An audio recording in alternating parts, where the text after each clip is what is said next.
long silvery trichomes that allow the wind to pick them up like little helicopters and transport them to different areas. So their seed dispersal is unique in many ways. Animals and man also carry them. And that's because some of those seeds have little barbs on them. They have trichomes and they look like little barbs, and they will stick to anything. They stick to your shoes, they stick to your clothing. You walk off somewhere and you start trying to get them off. So you yourself are dispersing them, taking them to new locations where they can grow. And they cling to animal fur, they cling to feathers, they cling to feet. You can't get rid of them. They're going to be everywhere you go. And then there's, I wanted to mention the trichomes. I know all of you know that trichomes are the plant hairs. And we mentioned the one on the dandelion, the long silver little plant hairs. But there's all kinds and all shapes and all sizes, all kinds of trichomes. And that also gives them an edge because they have trichomes that deter herbivores, for example. They have trichomes that cause irritations on your skin. Think about the stinging nettle, the little trichomes that look like hypodermic needles that make you very uncomfortable. They have trichomes that are very short and sticky, like on the anaqua tree. You feel the anaqua leaf, just like sandpaper. Well, an herbivore is not going to like that feeling when they try to bite that plant or that leaf. So it's again, just another adaptation that enables them to survive in all kinds of conditions. And I also mentioned explosive force. All of you are familiar with the wild petunias. Wild petunias have a pod, a long pod that the seeds are in. And with the right kind of heat and with the right kind of moisture, they explode. And they spread the seeds far from the original plant. So that's another way of actually moving them into another location. Many, many different types of adaptations. I don't have all of them here because we're going to talk about some of those adaptations also later on in the program, like the long tap roots and the creeping and climbing stems, all of those things that are part of what makes a weed successful wherever it is. Okay, next. Next slide, please. Thank you. Okay, if you look at this photo, you see the date, 2014. A group of master naturalists and I were working out at Blucher Park. This is from Blucher Park. And what you're looking at is a vine, a beautiful vine, I have to say, that makes a beautiful yellow flower. I'm sure you're familiar with it. It's cat claw vine. It was brought here in 1947 as an ornamental. And now we can't get rid of it. It's one of those beautiful things that, you know, in some places you don't really want them. And Blucher Park is one of those places. It is considered a noxious weed. And we'll find out why in a few minutes. But in our own town, it is not yet thought about as a noxious weed, except at Blucher Park. Okay, notice the tree or the shrub and the vine all over it. They smother the vegetation. They kill whatever they climb on. And let me tell you, they alter the landscape if you let them go. So this weed is still sold online, and it's very popular in Arizona. And it needs to stay there. They don't have anything else growing in Arizona, so yeah, you have better control over it in a place like that. Next slide. Okay, here's the definition, the simple definition of a weed as stated by the Weed Science Society of America. A plant that grows wherever you don't want it. It has no value where it grows. It's undesirable where it grows. That's a weed. That's the type of plant I think has the least impact on the environment. The weed classification, the very first classification. All of them are weeds, but they have different impacts on the natural environment. And I'm not going to go through all the examples because, I mean, you look at them very quickly, you see. These are all places where you can find a weed or a plant that you can call a weed. I, for example, have pigeonberry at home. And pigeonberry is a little native plant. The birds love the berries that it produces, and I love the plant. They grow all over my garden. But as I walk along the path through my garden, because I have a very dense garden, I walk along the path, it'll be growing right on my path, right in the cracks between the stepping stones. I pull them up. It's in my way. It's a weed. I leave it everywhere else, but I pull it up if it's where I don't want it. And that's exactly what the definition tells you. The location classifies the plant. Okay, next photo. Okay, here we go with the two other classifications, noxious weed, and then after this one, invasive weed. Notice noxious. Now they're using the word nuisance. You can use both, but they really have changed it to nuisance. And noxious implies, look at this, harmful, unhealthy, troublesome, bad for the well-being of humans and animals. Detrimental to crops, nursery stock, to irrigation, like canals, navigation, and recreation. And then it tells you that locally you can designate a plant, a noxious plant, locally or statewide or nationally. It can be an economic threat to man, the environment, and agriculture. And this is an error. I said most noxious weeds are native plants. That's not true.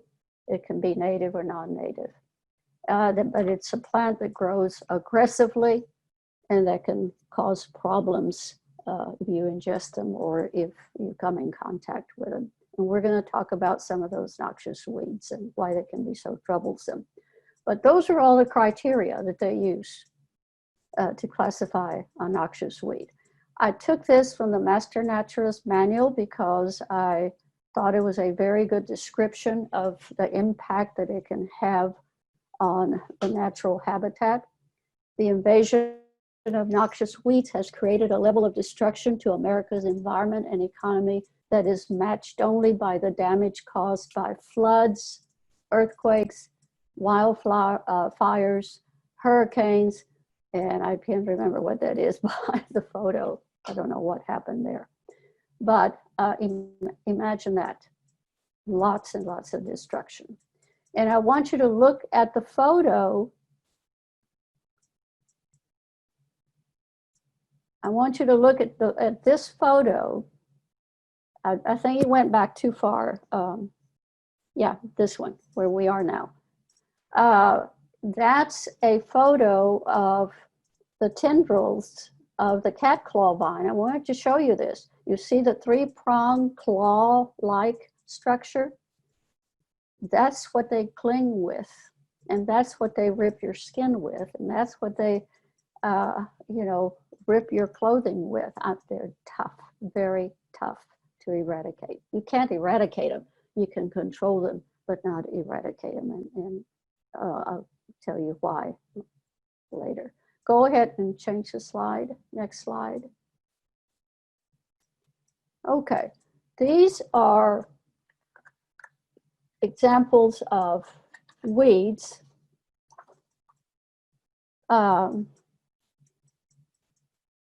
This one you probably can recognize. This is the Parthenium, and it is an introduced. There are two species. This is the introduced species. It's very common in our area. The little cauliflower heads, they look just like little cauliflowers.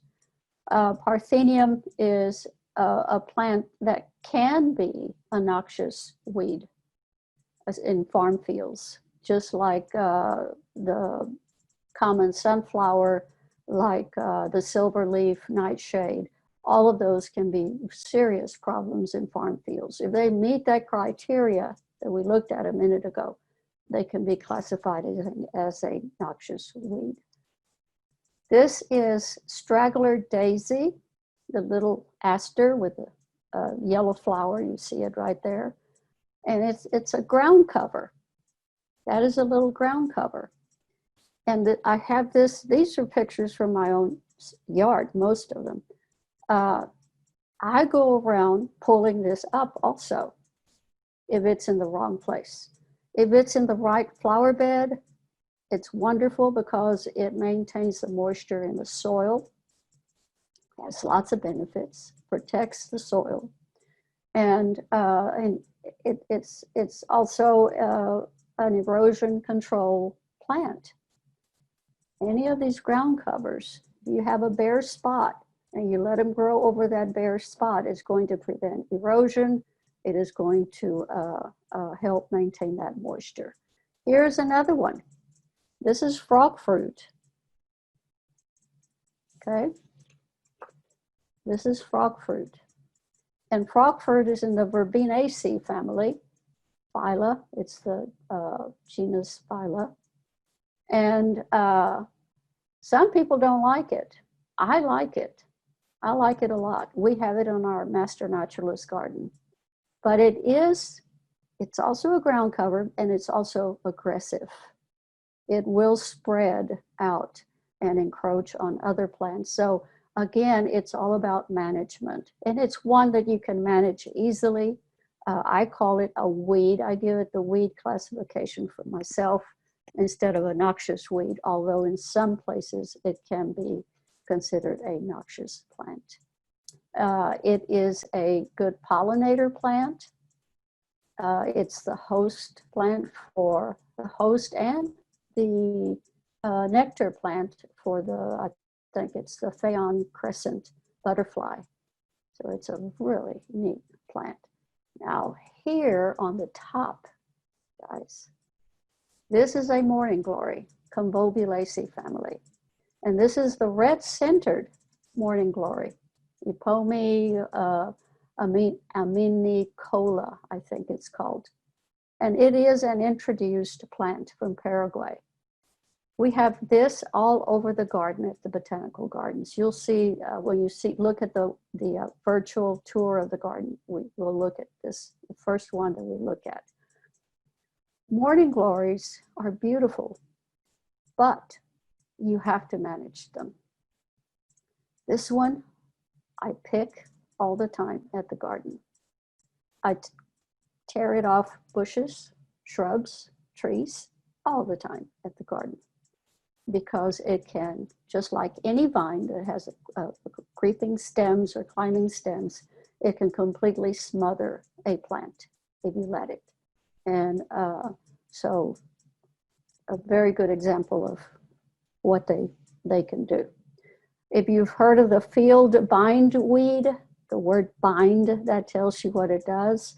The field bindweed is one that farmers have learned how to manage, and they have spent thousands, millions of dollars managing it, and have also lost millions of dollars of crops because of it. It is a tough one to deal with. That's the bind, the other one, the field bindweed, which is also introduced. Some of the native ones are Also gorgeous. I have the Alamo vine at home on my fence to the backyard. I like it a lot. I keep it under control. It's not very much of a problem, but it's still a convolvulaceae.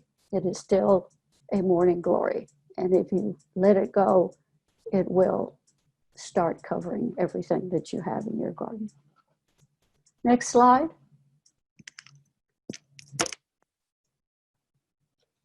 Okay. Here at the top left, we have Corona de Reina or Queen's Wreath. I'm sure you all have seen these. This is at the Botanical Gardens, and I want you to notice how the fence is leaning.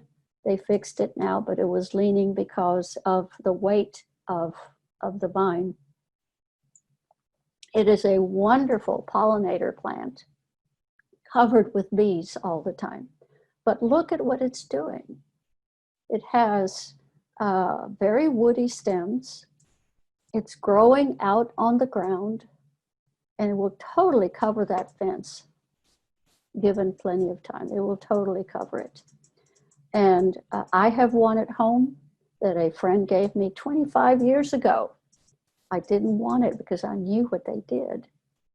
And I planted it anyway, just being nice.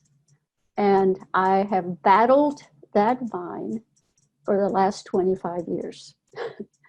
I fight with that vine almost weekly because I have to pull it off the trees, I have to pull it off the shrubs, I have to snip it off at the base on the ground, and as soon as we have another rain, it will be back again. So it's one that I really have to manage and keep under control. Next to it is one of the sedges.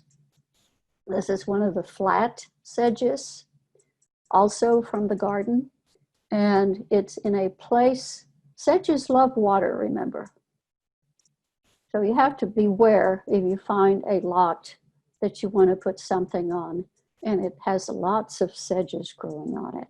That tells you the condition of that soil. That soil is wet. That soil holds a lot of water. Anytime it rains, the rain flows right, the water runs right over it, and it stays in the ground and it stays wet. And it would not be a very good place to build anything. But the sedges can be a real problem in many areas. In the middle, I don't know what the red lines are that I'm seeing, but in the middle, has a grayish hue over it. It is not a very good picture, but that is guinea grass, Rocla, guinea grass. And guinea grass was imported from Africa as a forage grass. And it's one of those grasses that is very aggressive. It is one of the top 10 invasives in Texas, one of the top 10, okay? Because it will completely change the landscape of an area in a very short period of time, very fast. Millions of seeds in the ground, very fast growth. Give it a little bit of rain and all you see is guinea grass. This is at Suter Park, is where this picture was taken. I used to take my students there to study the native plants, to study the trees, to study the birds that we could see on the outflow from the water treatment plant to Oso Bay. And then I stopped. In a few years, the whole park was totally covered by guinea grass. All you could see was guinea grass. And this is, I know y'all know the term allelopathic. Guinea grass is supposed to be strongly allelopathic, which means that it produces chemicals that inhibit the growth of native plants. And let me tell you, there weren't any native plants left, and there still aren't. They went in there a couple of years ago to eradicate the guinea grass and the Papanac trees that are also invasive. And they did a very good job. You could see the bay again, looking through the forested area. But they didn't go back to continue the process. You can't start to try to get rid of some of these things and then leave them for another year or two. In less than a year, it will look the same way it did before they started. Remember, we're dealing with weeds that grow very, very fast, take over an area very fast. This is down here on the right bottom corner is the crabgrass. There are several species of crabgrasses. We will see it also in the virtual walk through the garden. You'll be able to see why they call it a crabgrass. And this is a real pesky weed in many of our gardens. This one on the top right is one of the snail seed vines. Have you ever tried to pull a snail seed vine out of the ground? You know, or have you ever tried to take the stem and cut it in half with your hands? I can't do it. It is a tough little vine. It has a very long taproot, like many of the weeds. They have long taproots that anchor them to the ground very, very well. And the stems on this vine feel like they're made out of some kind of plastic. You have to clip them. I can't take them apart. And so this is another one that occupies my time because I walk through the garden almost daily and I have little clippers and I clip them everywhere I see them. They can damage your native plants, your plants that you want to keep in the garden. And I know I didn't mention the parthenium. The parthenium on the left bottom over here. This is right at that back gate to the garden where you go walk into the garden and there's a cedar elm right there on the corner. That's usually you don't have anything growing there. They mow it all the time. You have the straggler daisy. You have the yard mallow that are lawn substitutes in many places. And they mow them all the time. You have a few little partheniums sticking out here and there. But right after we had maybe about 2 or 3 days of rain, heavy rains, about a week after that, I went back to the garden to do some work. And the parthenium had completely taken over that area. It was a thick, dense stand of them, just to show you how quickly they can take over. Okay, go ahead to the next slide. Next slide. All right, the sunflower, common sunflower, Helianthus annuus. This, I included this because this is one of the plants that can really significantly reduce the crop yield for farmers if they don't manage them. But now they are beginning to realize the benefits of growing sunflowers in their fields, in their crop fields. And they're being used as nurse plants. Now the word now for weeds that are used by gardeners and by farmers is nurse plant. And we'll talk about why later on when we look at the benefits. But the sunflower is the one that can cause a serious problem. It can be a noxious plant in some areas. And you know, I found out one thing about sunflowers. One of the things that they can do, of course, they make the soil better, but one of the things that they can do is actually remove contaminants from the soil. They have been used to remove uranium from soil when Chernobyl occurred, and they are used to remove other contaminants from the soil. Okay, go ahead to the next one. Invasive weed. Here's the definition of invasive weed. Non-native. This is what makes it different from a noxious weed. It is an introduced plant. Okay, it is introduced. And of course, we know that it competes for nutrients and space and sunlight and water with native plants. And that's why they're so destructive. And they also bring in diseases and pests that our plants, that our native plants, have no defenses against. So you always have to think about that. They are aggressive, they spread very rapidly into natural ecosystems. And I'm going to show you some of the top invasive weeds that we have in our area. So we can go to the next one.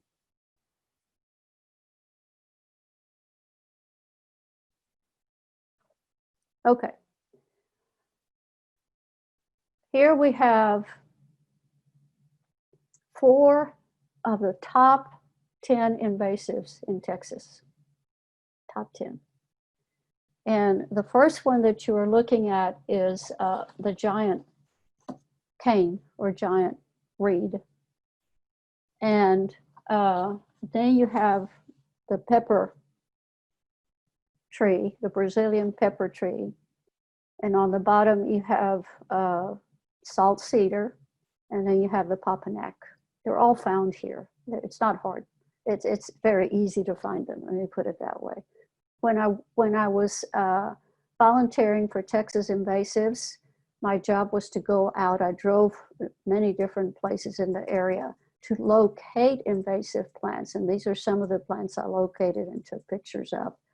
To locate them, document them, get some information on where they were growing, and send all that data to the state. And this one right here was brought in as an ornamental from India. Okay, it is a beautiful plant, but it can cause so many problems. It competes with the native plants. It completely does away with the native plants, displaces them. And when you displace native plants, you displace the native animals. And so you're really reducing the biodiversity anywhere where this plant is growing, where some of these other invasives are growing. I saw a big stand of this at the Big Bend area near the Rio Grande, one of the canyons in the Rio Grande. And it was a very narrow part of the river in that canyon, and very shallow. And the giant cane was growing almost all the way across. By now, I'm sure it is all the way across. And so one of the problems they cause is they interfere with the flow of water. So you can imagine that water builds up on one side and the other side doesn't get much water coming through. And that's going to change the landscape of that area. And the other thing about this that I learned is that the cattle fever tick from Mexico lives or gets on these canes and can go all the way across the river to the US side, crossing over on the canes. So they watch this very carefully also because of that. So that's the giant reed, very common. You can see it on Ocean Drive. Drive around Corpus Christi, you'll see it. There's several places on Ocean Drive. Some of the most tourist loved places have the giant cane growing. This is the Brazilian pepper tree. Another one that's introduced, and another top 10 invasive. And the Brazilian pepper tree is loved by a lot of people. It's beautiful. They are beautiful. But they are just, what can I say? They disrupt the habitat so much for native plants and for native animals that it's unbelievable. And it's also an allelopathic plant. It inhibits the growth of native plants because of the compounds that it puts in the ground. And they tried to get rid of this. It grows all along the coastal areas from here on up. And you could see them everywhere. We have some growing on Alameda close to me. People have them in their yards. That's a big, big mistake. They have a huge root system. It takes big, strong men and machinery to get this plant out of the ground. It is tough. It is tough. We have tried it. We can't do it. So it's in the family of the sumac, poison ivy, poison oak, same family. So it makes a sap that is actually irritable to people that are touching it, working with it. You might really be allergic to it. So yeah, another one we're trying to get rid of. The salt cedar that you see right here is at Sunset Lake Park. And you see Nueces Bay on one side, and then the salt cedar growing right along the shoreline. And then you have the road of Sunset Lake Park. And then next to it, you have the lake, the Sunset Lake.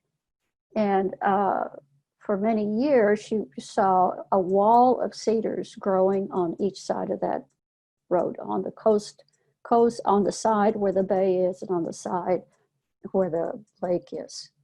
And they went in there and they cut them back. I don't know what else they did with them, but they cut them back and they were gone. But now they're coming back again. Same problem at the botanical gardens. They went through and they tried to get rid of the cedars, but they're coming back again. And another project, I think I mentioned before, that if they don't continue it, if they don't periodically do the same thing over again, the weeds win. They win. Very easy for them to win. This is Papanak. Papanak was, look at the pods, by the way, and all the seeds in those pods. It's a very, very nice looking little tree. They're not huge trees. They're very fragile looking, but it's highly, highly aggressive and invasive. And it was brought to the US because somebody thought, oh, what a wonderful tree for erosion control. Yeah, it is good for erosion control. But what they didn't know was that it was also very aggressive. And so now it is on the top 10 list of invasive species in Texas. Oh, and I forgot to mention on the salt cedar. Salt cedar is one of those weeds that has a very, very long taproot. And it actually literally sucks all the fresh water out of the ground. So it can be not good for the other vegetation. Okay. Next slide, Vince. Okay, beneficial properties. I don't have them all there, but remember we said we're learning so much more. We have learned so much more about weeds that now the farmers are beginning to reap the benefits of the weeds because they've learned about them. They know how to use them to help their crops grow. And we know they're very good soil stabilizers. We know that they conserve soil moisture, especially the ground covers. We know that they also conserve nutrients like nitrogen in the soil. And the carbon that they use in photosynthesis is returned back, to the soil when the weeds become mulch, because they are used for mulch now. They provide food and shelter for natural enemies of pests. And what that means is that the sunflower is one that attracts so many different kinds of insects and the caterpillars. And those are the insects that would normally be eating the crops. So the farmers now realize that if they have sunflowers, they're going to manage them and they're going to keep them so that the insects will go to them and not to the crops. And it works. It works. They can be an indication of growing conditions, meaning, you know, with like the sedges, you know that it's a very low area, probably a very wet area most of the time. It's going to be a problem. If you know your weeds or research your weeds, you can tell about the compaction of the soil because of the weeds that are growing there. You can tell if the soil is acidic or alkaline because of the weeds that are growing there. So they give you a lot of, you can read them. If you can know how to read them, they give you a lot of good information about the condition of the soil that you're trying to use. And if you have weeds like the sunflowers and others, the amaranths, the pigweeds, that, you know, all kinds of weeds that they use now, they're a source of food and habitat for wildlife like birds. The farmers are beginning to see the return of the birds because they're using the sunflowers and other weeds to help them with their farming, making their crops better, or protecting their crops. And the birds, of course, go to the weeds and eat the pests. So it's a plus for everybody. And that's important. When I talked about tap roots, the tap roots grow deep into the soil and they make channels in the soil. When the plant dies, actually farmers, when the sunflowers die, they cut them at the base, they leave the roots in the ground and let them decay in the ground, and that adds organic matter to the soil. But the channels remain for a period of time. And if it rains, when it rains, the water passes through those channels, carrying nutrients into the soil. At the same time, those little channels that are created by the roots can also be used by earthworms, and earthworms are also good to keep the soil nice and loose and not compacted. So they have many, many, many benefits. Let me see, I'm thinking of something, and I mentioned nurse. They're soil conditioners, of course, and they also attract pollinators. I hadn't thought about that. And they're very good at covering bare ground, and we mentioned that. But they're also what they call now nurse crops. And to give you an example of what they are doing with weeds as nurse crops, I read about a citrus farmer that lets the weeds grow in his citrus groves. And those weeds are 6 feet tall. And what they do is protect the young buds as they're forming the fruit, the flower, the bud, flower, and then the fruit. And they protect the trees from strong winds, from heavy rains, from hail, from just adverse weather conditions. Totally protect them. When it's time to harvest the crop, he mows them down, they harvest the fruit, and he can actually say, my citrus fruit is bug free, because the bugs were all on the weeds instead of the citrus, and protect the crop also in many other ways. So that's what we mean by nurse weeds. And they're using them in tomato farms to keep off the hornworms that ruin the tomatoes. They're using them in melon fields. They're using them to grow okra and squash, all kinds of crops, because of the benefits for the soil as well as for the crops. I think That's the last slide, isn't it, Vince? That should be the last slide that you have. And if you have some questions, if, you know, on chat. Oops, there's a lot of questions on chat.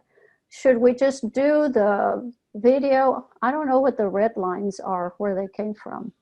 Should we do the video clips of the walking tour of the garden? Yes. Okay. Now, will they have sound? If they have sound, because last time I couldn't get any sound, remember, but they may be getting the sound, so I don't have to narrate it over the sound. We'll try. Whenever you're ready. Starting the second part of the Weeds Lab presentation, and this will involve a virtual walk through the botanical gardens. I'm not getting anything on it. They may not be either. Weeds that we talked about, identifying them, looking at a right. Can hear but not see. We're not seeing anything. Give me a moment. Okay. See how many we can find in the garden. And right here we have already one that is a real pest. This is a There we go. lacy. It is one of the morning glory vines that I believe is this is. That was my phone. Were you getting sound? I'm getting sound. Tell your kids to stop streaming. That's what happened in my house. Jeff was using the internet. I don't, not for my house. That was my phone in my purse that you heard in that video clip. I was talking to Vince. Oh, to Vince. Okay, I think that stopped before it was supposed to, Vince. Yeah, let me see if I can rewind this. Okay.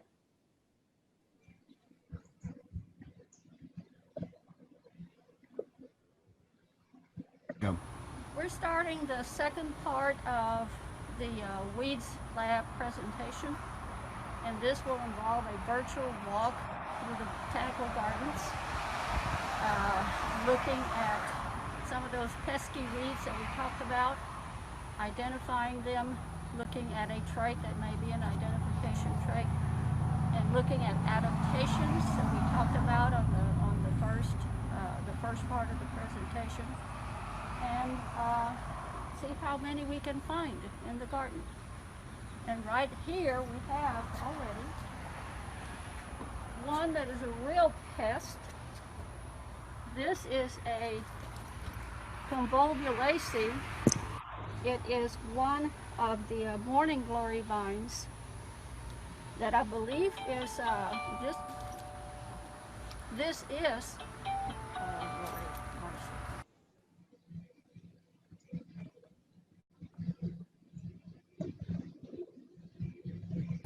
I was talking about the morning glory vine.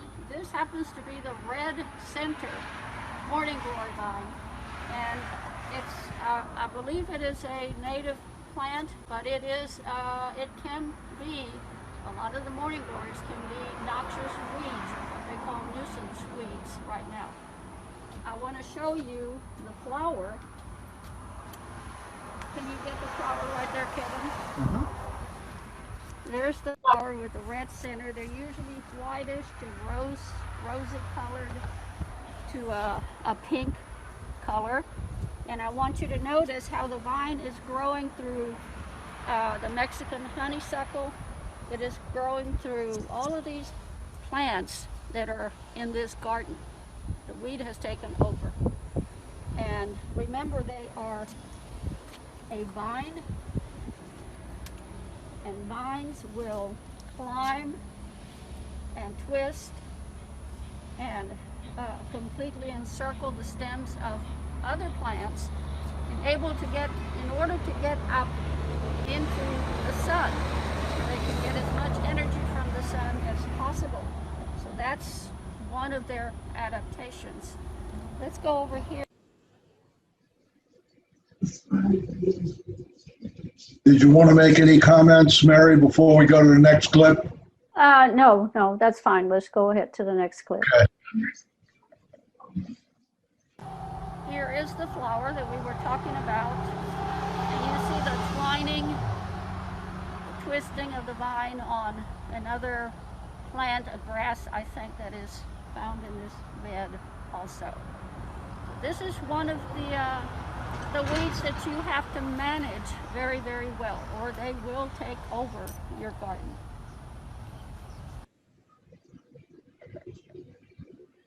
The same location, we have this really nice looking plant. This is Comelanaceae. It is one of the monocots, and this one is called Widow's Tears. And if you look at it, it has the really lovely flower with the two blue petals and then the white petal that is almost transparent. But what I really want you to look at, this adaptation. It looks like it has little prayer hands holding it up. You see that on both sides? That's called a spathe. And it actually holds up that flower and gives it a lot of support because they're kind of fragile. But this is another weed. I call it a weed. In the three classifications that we talked about earlier in the first presentation, I categorize things as weed, bad weed, ugly weed. This for me is one of just the weeds because you can manage it. You can manage it. It's easy to pull out of the ground. It's difficult to eradicate, but you can manage it. So that's an important one. Let me show you what it does over here if you don't manage it.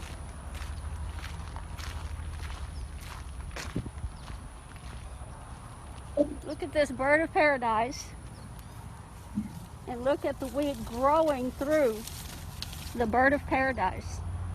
And again, this is a growth habit that is an adaptation for reaching the light, getting the solar energy that they need to survive. So they will grow through anything and eventually cover it up.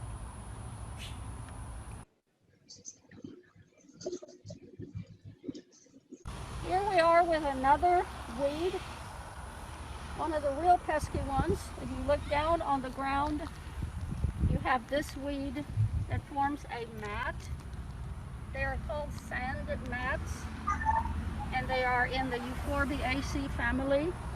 And I'll show you that if you take it and you pull it, you will see the milky sap that they produce.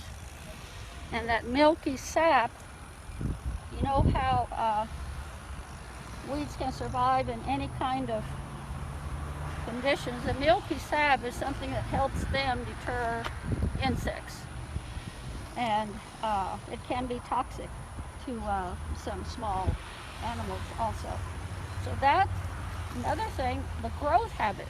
It's prostrate on the ground. So it grows laterally, and it likes to grow in areas that are open so it can spread out and reach the sun as well as it can. Let me show you what happens. Well, let me show you another thing.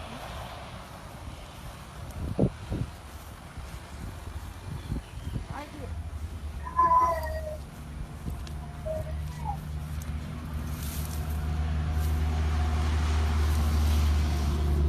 This is another of the Euphorbiaceae.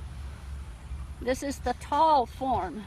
So you have the prostrate growth form and you have the erect growth form.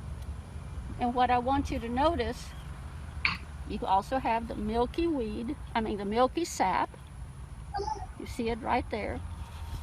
And I want you to notice where it's growing. It's in a very dense vegetation area. And in order for this weed to get enough solar energy, always about solar energy, they grow through and they grow very, very tall. So some grow tall and some grow in open spaces on the ground in order to maximize the energy from the sun.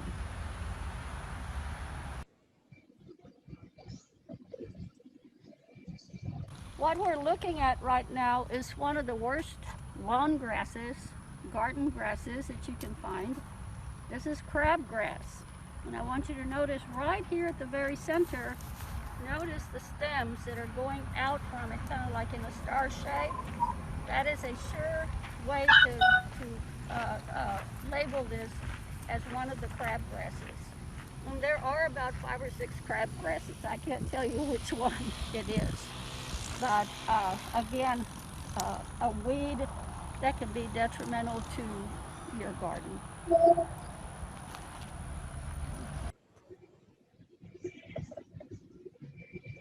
Good.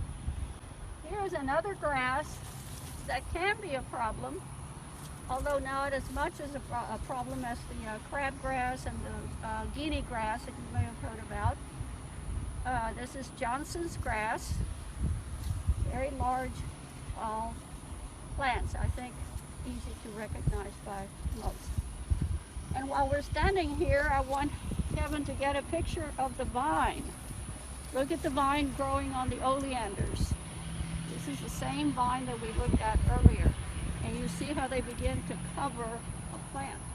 And only because they're trying to grow up through them and up to the highest point where they can get that energy from the sun.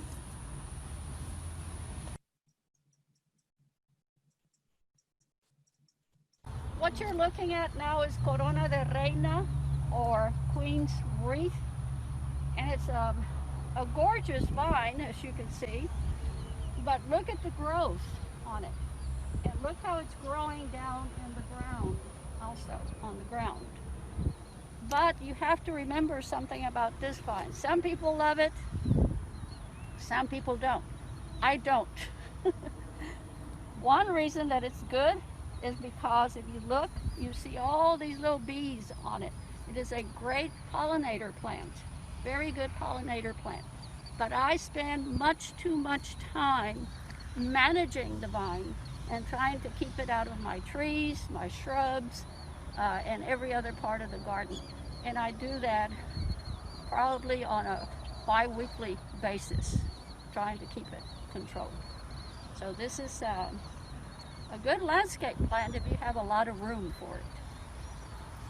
If you have a large yard and you have a fence where there are no trees, no shrubs, nothing like that, this is the perfect vine for that fence line.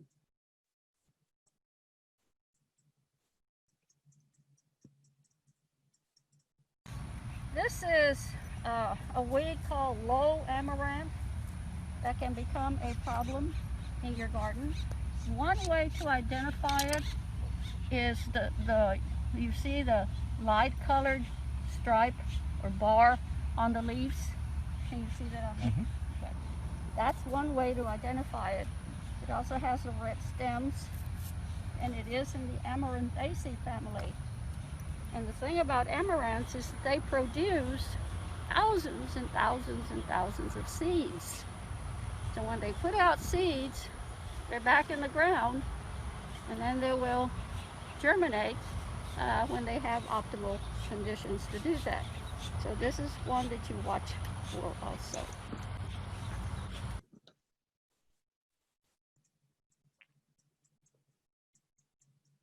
This is portulaca. Portulaca is a lovely little succulent weed. The leaves are thick and succulent, and the stems are too. And notice that the stems also have that red color. And they're also, their growth habit is a prostrate growth habit. But look at the flower. The flower is a yellow flower. They're just beginning to open. They open a little bit later in the morning. But portulaca can also overtake your gardens if you don't manage them. Please don't think that I go around pulling every weed that I see, because I don't. I only pull them if they're in my way, if they're not where I want them to be, which is the definition of a weed, something that grows where it's not wanted. So portulaca is, I think, a lovely little plant. By the way, portulaca is one of the crop weeds now. They grow it as a crop because it's edible. The whole plant is edible. I don't know if you can hear me, but this is nut sedge growing in the rose garden. And you can see what it has done to the rose garden. You can identify a sedge because of the triangular stems that they have. And this, I believe, is the purple nut sedge. It's more common here because you see the seed pods, the seed heads or the flower heads are purplish in color. And look at the triangular stem on them. Let me tell you guys, if you see this stuff growing in a lot where you plan to build something and you have a lot of nut sedge, beware, because that's an indication of a very low spot where water stays, and you're going to be sorry if you build anything on it. So this will tell you the conditions of the soil in a certain area. Very pesky weed.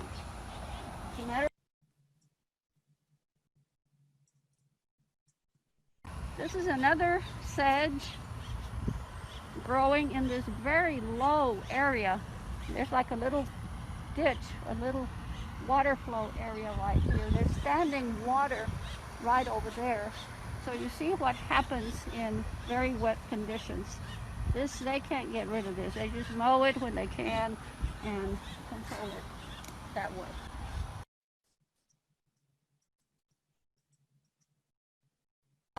This is the leatherwood plant, but growing in here, I'll see if I can pull out one, is a vine, another vine, and this vine is called possum grape or marine ivy, and it has the tendrils that it uses to climb out of the very dense areas and up where it can reach the sun. And it has very thick leaves. They say that if you crush them, that they have a bad odor. So if you want to smell them, you can if you ever see it. But this is one of those common pesky plants that grow in most gardens also.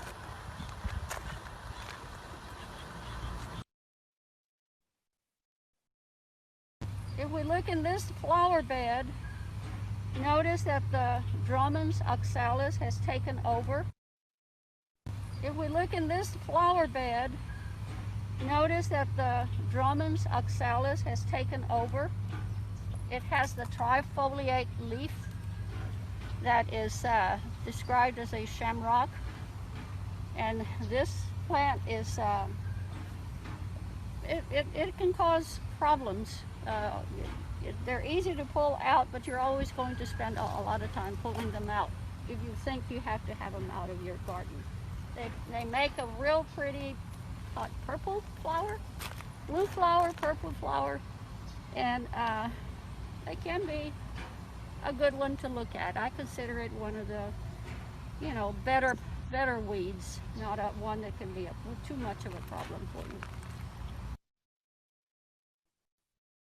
Master Naturalist Garden, and we have a couple of weedy plants here that are natives, but I'll have to go back to the definition.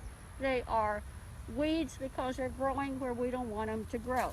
And one of them is this hackberry, the spiny hackberry right here, both of them.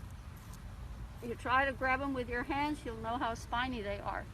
And these belong here. They're part of the Tamaulipan habitat, vegetation area. But we're always trying to pull them out.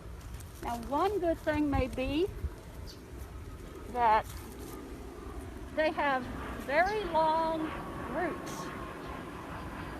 See that? And long tap roots in a weed are really a benefit to the garden, because when you pull them out they leave a channel in the soil, and it allows water and nutrients to pass through those channels into the soil. So they help to enrich the soil, to put moisture back in the soil. Any kind of a tap-rooted plant or a tap-rooted weed. And another one is right behind this, right here. And these are really tough. Look at the root on that. You see that? And this is also a native, a tree. And if you look at the leaves, this is a soapberry. If you look at the leaves, you see that the rachis on the leaf is winged, has little wings on it. So that's how you can identify a soapberry. And we pull these out of the garden also because they're growing everywhere, and we can't allow that. We'd have a soapberry forest if we let it happen.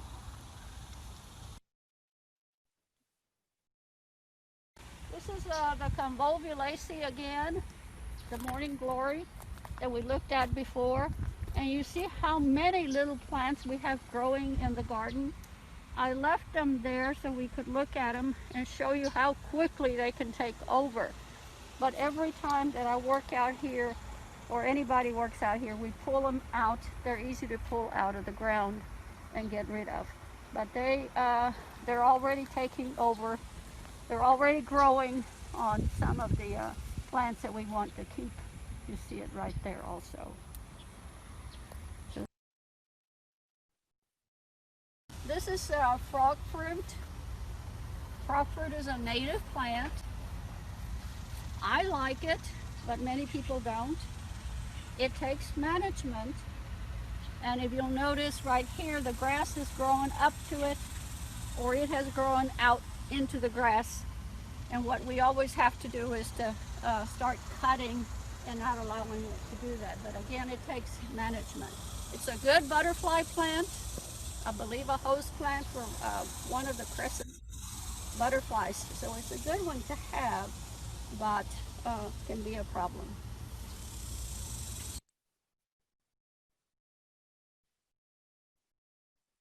This is frog fruit. Frog fruit is a native plant. Right here in these containers, we have a couple of euphorbia or euphorbiaceae that are growing. One of them is called acalifa. This is acalifa. This is a euphorb. They don't have the milky sap. They only have the clear sap. But they all have, and they're really tiny, so I went ahead and took some of the seed pods from a tallow tree. And you see the shape of those seed pods? It's a 3-seeded capsule. All of the euphorbias, or all of the euphorbiaceae that make the seed pods, you can identify. You can at least say, oh yeah, I know what that is. It's in the Euphorbiaceae family because it has those 3-seeded pods. Okay? Acalifa has them. They're tiny, so you're not going to be able to see them. And then there's this one also, another Euphorbiaceae. This one is different. I kind of like this one because the leaves at the base are a different shape than the leaves at the top. You see that? And it's called a grass leaf Euphorbiaceae. The grass leaf. And the little flowers are tiny, and the little seed pods will also be very, very small. Can be seen with a magnifying glass, but not with the naked eye. And look at the root on that. Look at that. These are plants that can keep, they're soil conditioners because they can keep the soil nice and loose and soft. The weeds are good for something. The farmers are beginning to find out.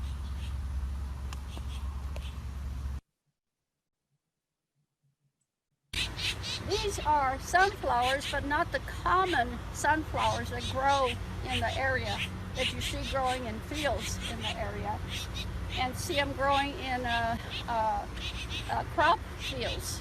So farmers have learned to manage them, and they're finding out that they are very beneficial for the soil in their fields. Sunflowers add organic matter to the soil. They are long rooted, so they make channels that water can pass through.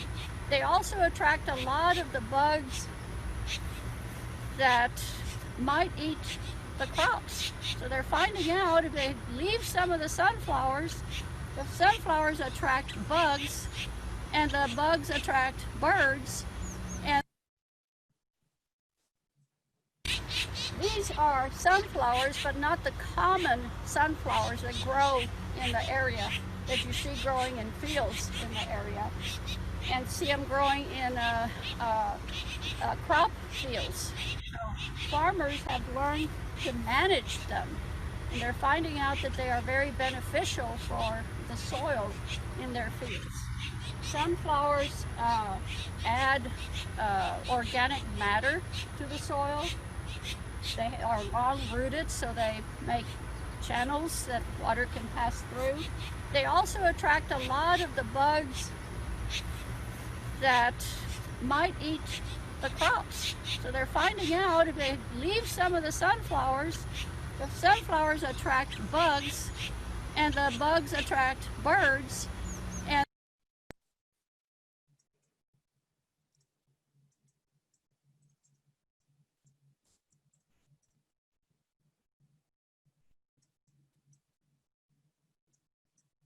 And can we go to some of the questions, Vince? Can you hear me? Actually, Grace, you were Mary Grace, you're very soft-spoken, and I've been kind of captioning as we go because it's been hard to hear you. You haven't heard me? I've got it on the loudest. It's better now than it was earlier. Okay. But the presentation and the videos were both kind of quiet. Oh. That's bad because they're pretty loud here. I've got it so loud I can't imagine. But Yeah. but we've been working it. It's Okay. cool, especially Okay. because you taught me so much when I trained that I've been able to add my own 2 cents as well. Are there, I'm glad you did that. Are there questions on chat that we need to answer? I noticed there's quite a few questions, I think, but I don't know how to get to that. Do I click on it? People weren't exactly sure which plant was the Parthenium. Parthenium is the falls ragweed. That's what I thought it was. Yeah, with the little cauliflower heads.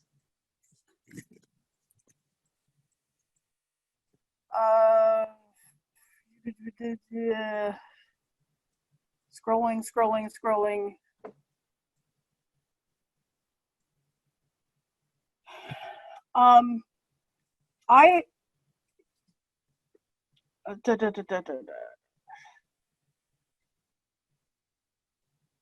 The one you called Pomponac, is that the one I also know as lead tree? It's the white lead tree, the Pomponac, Lucina leucocephala, I believe. And is there an easy way we can tell between a native lead tree and the Pomponac? Which lead tree are you talking about? There's a golden lead. There is one native to Texas. Are you talking about tepehuaje? I'm not sure. It's just that it's very habitat specific, whereas the other one will grow close to water, and I always get them mixed up in my head. So my default is ask the master naturalist before you cut it down, but it probably needs to be cut down.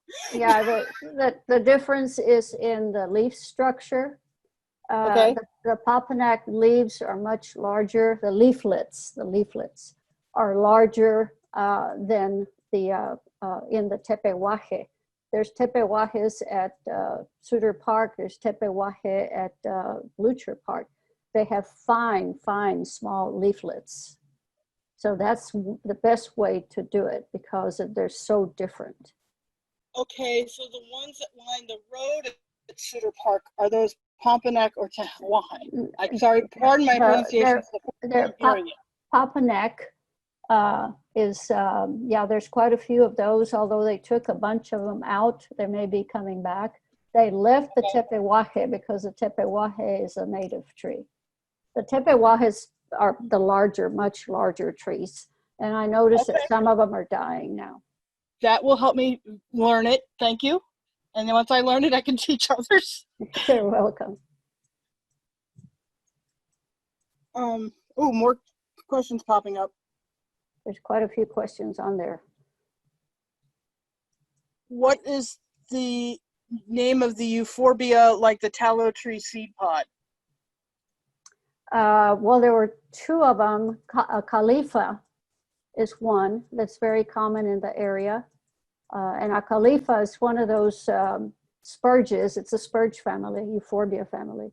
A Khalifa is one that changes its growth habit depending on the conditions that it's growing in.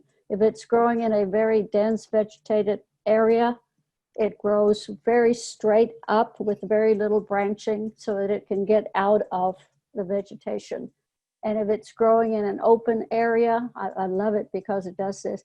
If it's growing in an open area, it branches out from the base and it's wider at the base, kind of like a teardrop shaped plant.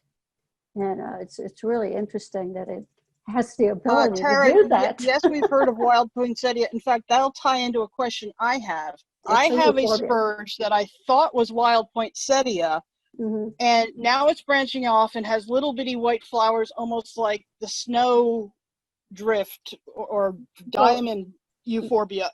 Yeah, and I know it's a native, but I don't know what it is. It has purple at the joints. Ah, yes, that tells me right there, but I can't think of which one it is, but there is one that has the little joints are purple, marked with purple. And that's a definite ID trait. And I just can't think of the plant right now. I don't think it's a Khalifa. As a baby, and now it's a completely different euphorbia, and I don't know what it is. Yeah. And I don't know if I should kill it or keep it. If I find out, Beth, I'll let you know. Okay. I'll waiting for your email. I know I have it. I know what you're talking about. I'll just have to look it up. Miss Mary Yeah. Another question is how to rein in Mexican petunias once they've popped up in the lawn everywhere. Well, actually, they're kind of pretty. They can be a problem. If you don't want them, the only thing you can do is dig them up or mow them down. It's kind of like the straggler daisy and the yard mallow in a lot of places, and the frog fruit. A lot of places in some towns they use them as lawn substitutes, and they bloom and they're beautiful. They're short. They're ground covers, and then they mow them down whenever they want to mow them down, and then they come back up again. So it's So if you mow them before they go to seed. Yeah, if you mow them before if you pick them before they go to seed, they're not putting those seeds out in the ground, and they're not going to die out that quickly. Let me tell you something about a weed that I always remember. Given the opportunity, a weed will reclaim its space very quickly. Very quickly. When we're all gone, the weeds are going to take over. They will reclaim their space easily. So that's why I say management. And that's what I do in my yard all the time. I'm always managing. I walk through my yard, probably every other day with clippers in my hands and something to dig with, because I'm getting rid of some of the weeds that I don't want in certain places, and cutting the little coculus vine away, because that thing will destroy everything. So it's management. Keeps me busy, very busy. Miss Mary Grace, this is Tara Buffington, and I have something growing on the side of my house that I've identified, I think, as an arrowhead plant. Have you ever heard of that? Arrowhead, is that because of the leaves? Yes, ma'am. They're shaped like they look like an ivy leaf vine, but it's completely taken over one of the trees in my yard. Have you seen it bloom? No, there's no bloom on it. It looks like it's just a greenery kind of plant. And I don't know if the previous owner planted it in the ground. But it's a vine. Yes, ma'am. It's a vine. Well, if you don't pull it off your trees, it's going to smother your trees. Well, if you don't know what it is, if it doesn't have a blossom, it's hard to tell. There are some morning glory vines that have leaves that are shaped kind of like you described, arrowheads. If you look up convolvulaceae or morning glory vines, look up the different kinds of morning glory vines. The leaves are all different. They don't all look the same like the one I showed you. Some are very scalloped, and some of them are very thin and almost arrowhead-like. These are large and glossy. I mean, large and glossy. Yeah. Oh, Okay. No. Thank you. Tara, I'm sorry. Tara, by any chance, is that the Syngonium arrowhead vine from South America? I have absolutely no idea. That's why I'm asking. What I'll do is Okay. Can you do a quick Google search and I'll ask one of your classmates questions from the chat? Okay. What was the name of that again? Syngonium, Syngonium.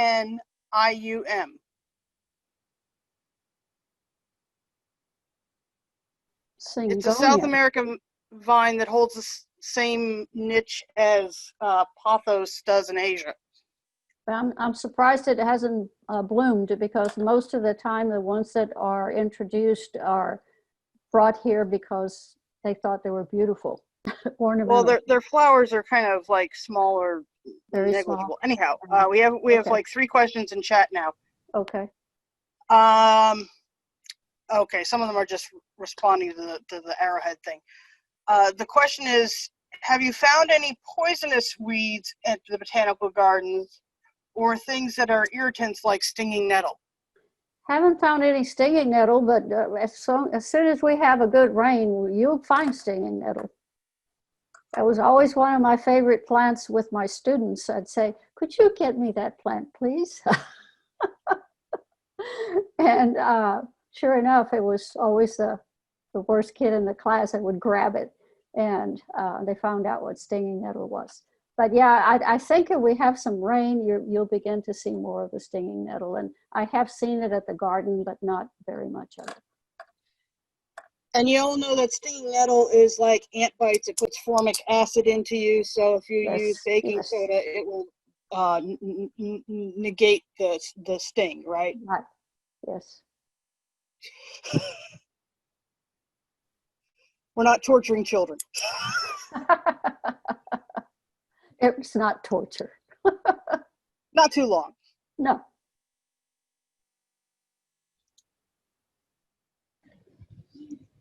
Yeah, Okay, Tara, if you want to get rid of that vine, just chop it down in pieces and I'll feed it to my fish. They love it.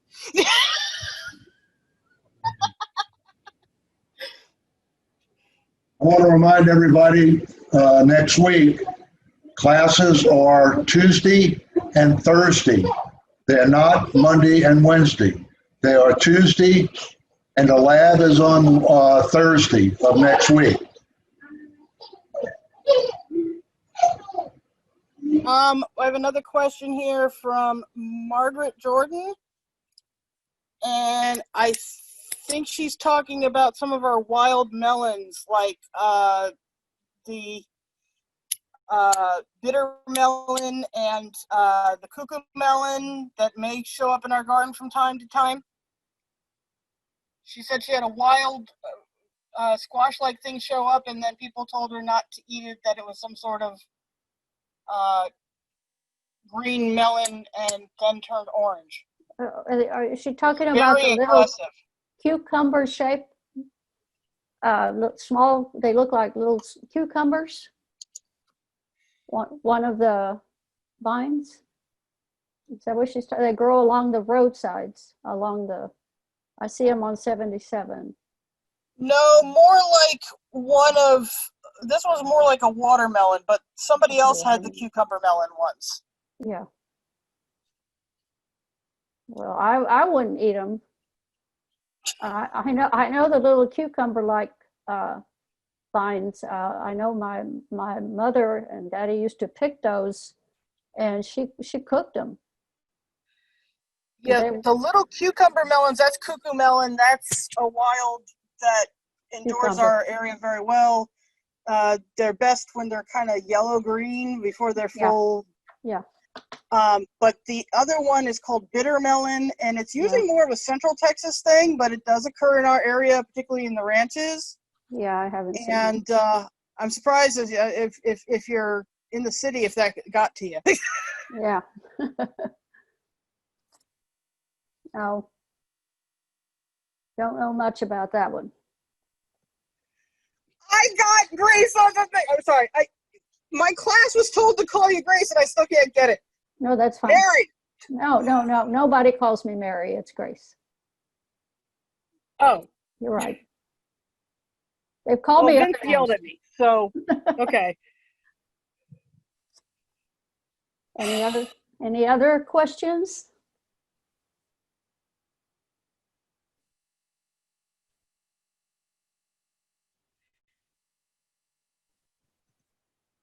All right. I think we're done then.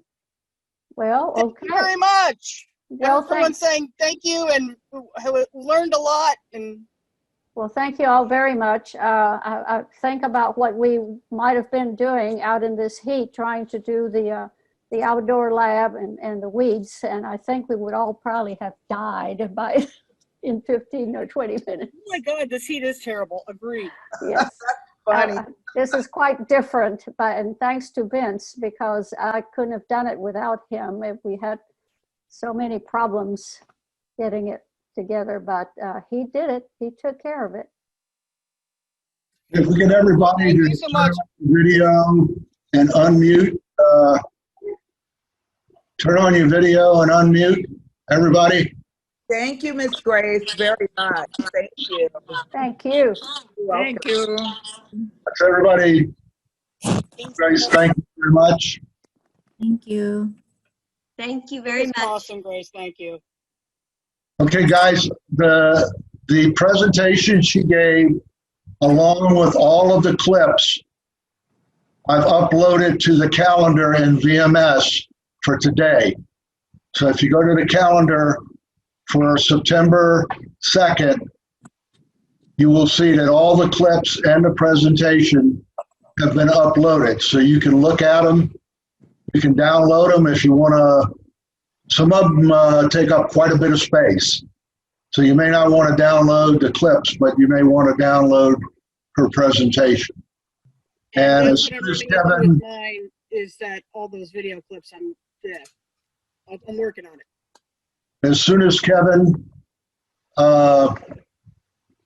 uploads the recording, I will upload it to the calendar, and you'll be able to see it there, and you or at least get the link to go to YouTube. Okay? All right. Vance. Yes. Somebody is saying Vance. yes. Say. Okay, Yes. this is Linda, and one of my jobs with Master Gardeners is when it's your birthday, we'll send you a card. But I don't know on the interns, I don't know all of their birthday, just the month and the day. Moving. And if you could email that to me, my email is aragonmill@yahoo.com. We'll get you on the list. And I'd appreciate your help with it. Can you repeat that one more time for me? Hold on a minute. What? Hold on a minute there, Linda. Let's have them send that to your VMS. Okay. Okay. Give me- I don't have it set up yet. Never got the information. Well, and that ought to motivate you to get it set up. Well, I have to sit, I have the time to sit and look at the directions. Okay, hang on a second here, everybody.